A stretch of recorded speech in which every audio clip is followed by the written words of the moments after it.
Hello, everyone, and welcome to our discussion for today, where we will be talking about Singaporeans' attitude towards the English language education policy in the country. So, let's start off with the first article that we have studied. Well, I'm sure everyone here has read it, but let me just quickly summarize it to refresh everyone's memory. So, the first article we studied is called Singlish as Defined by Young Educated Chinese Singaporeans by Jacob R. E. Lamgruber 2014. So based on this article, it is said that Singapore has 4 official languages as stated in their constitution, which includes Malay, Mandarin, Tamil, and English, with English being the language used in most formal contexts, including the education system. However, the country is facing a challenge in the use of English among their people, which is the existence of Singlish that has been seen by policymakers as an impediment to proficiency in standard English. Therefore, the country has made an effort to actively discourage the use of this colloquial language by starting the Speak Good English movement, which includes theme activities in schools, writing competitions, adult language learning classes, and more on top of using English as the medium in their schools.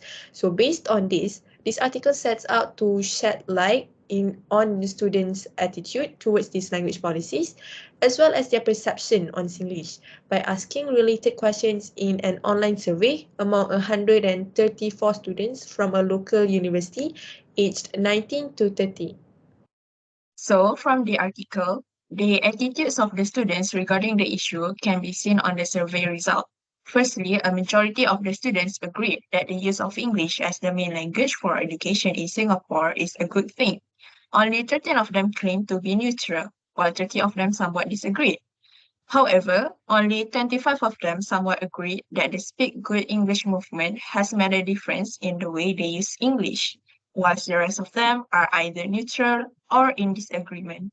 In terms of Singlish, a majority of them have a positive attitude towards it, as they believe that Singlish is a part of their culture and it should not be considered as bad English. Most of the students also think that both Singlish and Standard English unite the different races in the country. Therefore, both varieties should just exist together. In this article, the author mentioned the government's stance regarding the issue. He cited the country's former Prime Minister, Lee Kuan Yew, who claimed that the government's choice in making English the main language in formal settings, including the education system, is to give an opportunity for the younger generation to grow up being fluent in the international language of commerce and trade. And the government also believes that English is a threat in making this happen. Overall, based on the survey done in this research, we can see that the younger generation, which in this case are local university students, do agree that having English as the main language in their studies is a good effort by the country, as they acknowledge the benefits that come with proficiency in English. However, they disagree with the idea that the use of Singlish will lead to bad English speakers in the country. So what do you guys think? Do you agree with the students? Personally, I agree with the students. First of all, of course, we have to acknowledge the benefits that come with being fluent in English. Whether we like it or not, it is undeniable that English is the most important language in the world right now. It is the universal lingua franca, so the ability to speak English will bring these students to places. For instance, English is the language of instruction in many top universities and institutions globally.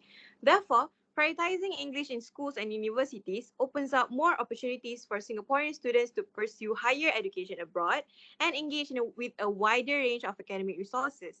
Same goes for job opportunities.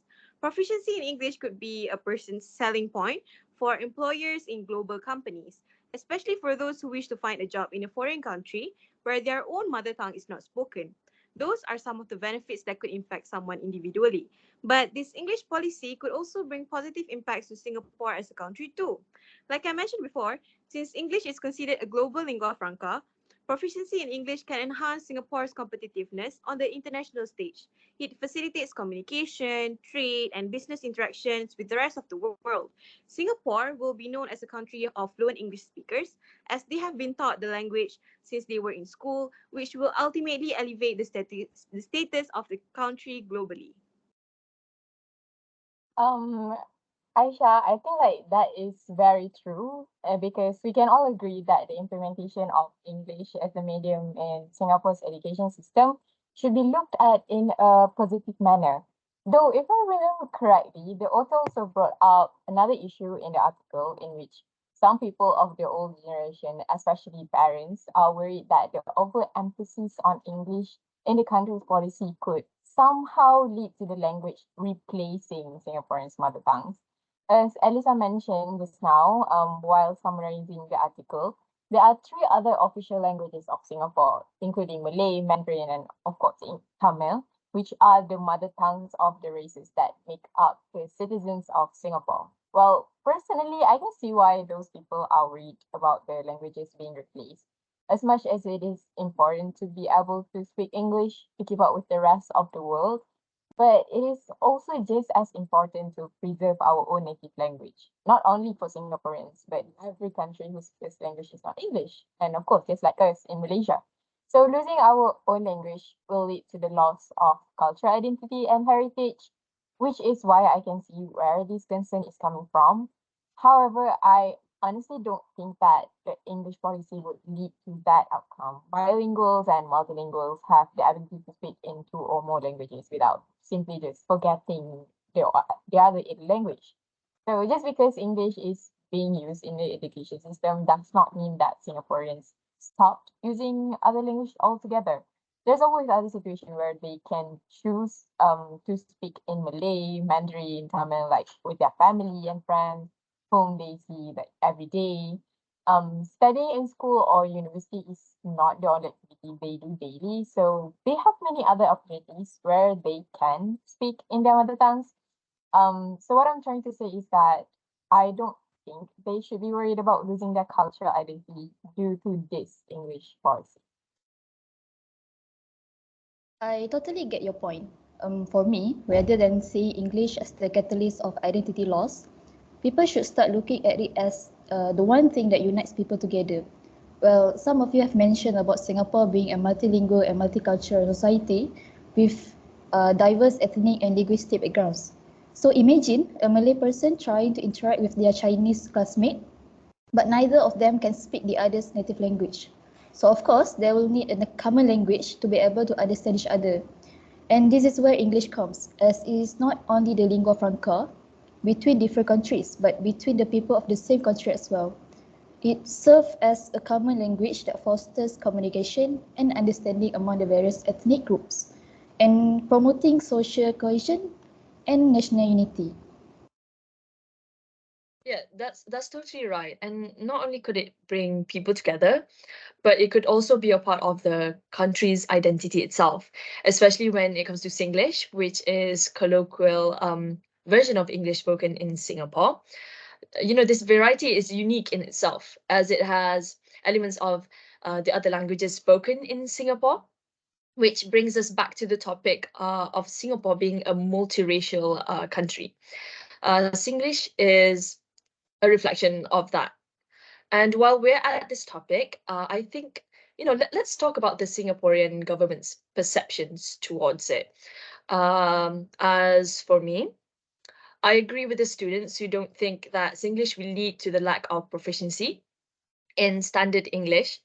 As as you know, one of you mentioned before, I believe bilingual or multilingual individuals often possess the ability to code switch effectively. Uh, as you know, code switching involves alternating between languages or language varieties based on the context.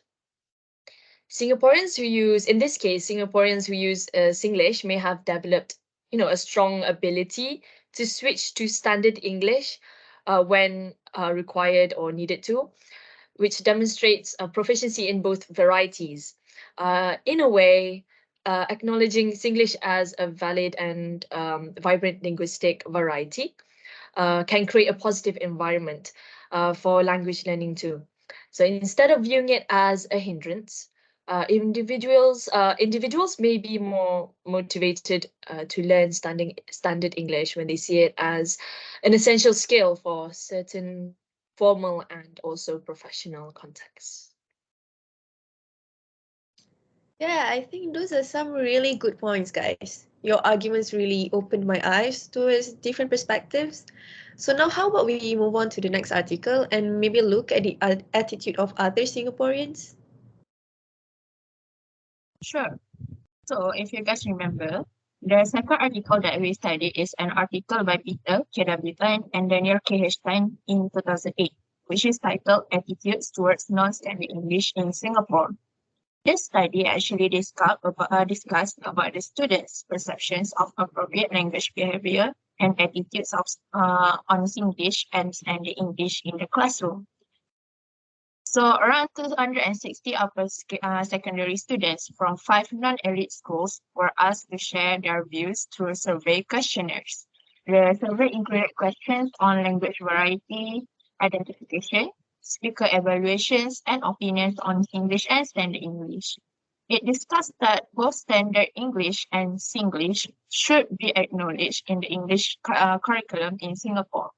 Given the positive reception of Singlish among Singaporeans, it should be regarded as the valuable asset that can facilitate the transition to standard English, rather than being deliberately avoided. Yeah, I remember that in this article, the majority of students that speak both standard English and Singlish expressed their disagreement with the notion that Singlish is bad English. Instead, they prefer Singlish to be recognized as one of the ways to enhance students' appreciation and competence in standard English. Some of the students also explained that they prefer to use Singlish with families and friends rather than with teachers. So I think this is mainly because English was perceived as inappropriate by English teachers, but not for other subjects. Thus, it seems that the appropriateness of language used was strongly tied to the subject thought, with a different expectations for English and maths teachers. I agree with the students' perceptions on how they refuse to see Singlish as diverging from standard English norms. I think Singlish is just one of the varieties of English, and I believe that recognizing Singlish alongside standard English can contribute to a more inclusive and culturally sensitive approach. Probably because Singlish is closely related to the Singaporean's culture, thus it is perceived as a part of cultural identity and not just as a means of communication. It allows students to connect with their roots and feel a sense of pride in their language and culture. I also would like to add, like in the context of the classroom environment, we can obviously see that there is a recognition of Singlish as having a certain level of covert prestige in the classroom. In that case, I would think that appreciating the social value of Singlish among students can lead to a more positive and engaging language learning environment. In order to create a balance, we can adopt one of the article suggestion, which is to consider alternative models that emphasize fluidity between Singlish and standard English. But for me, one thing that I couldn't agree with is when the article suggested that the standardization of both Singlish and the standard English in the curriculum. This is because Singlish is like a well-accepted language. And the prevalence of Singlish acceptance among Singaporeans could potentially lead to its dominance over standard English in educational setting. So the absence of a standardized form of English in the education sector might pose a challenge for next generations. This is mainly because without standardization, the establishment of a common ground for a more effective communication and comprehension might be difficult, especially within the global scale.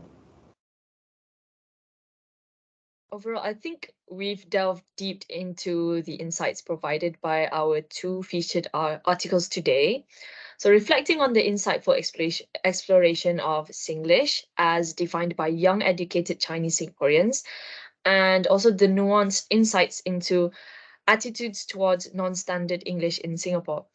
So both articles discussed students' attitude and also perceptions towards Singlish in terms of policy and in education settings. The first article discussed the language planning and policy in Singapore, which is comparatively slim with no language act, whereas the second article proposed that both Singlish and standard English should be integrated into Singaporeans' classroom. So by this, it is evident that language is not just a tool for communication, but also a mirror reflecting societal values and identity. So as we conclude the intersection of linguistic diversity, cultural pride and the evolving dynamics of language standards in Singapore leaves us with a richer understanding of the intricate tapestry that language weaves in this diverse and also dynamic nation. So guys, that was a very insightful discussion. So the topic of English in different regions, especially ASEAN, is always an interesting issue to discuss because we as Malaysians can relate to it closely.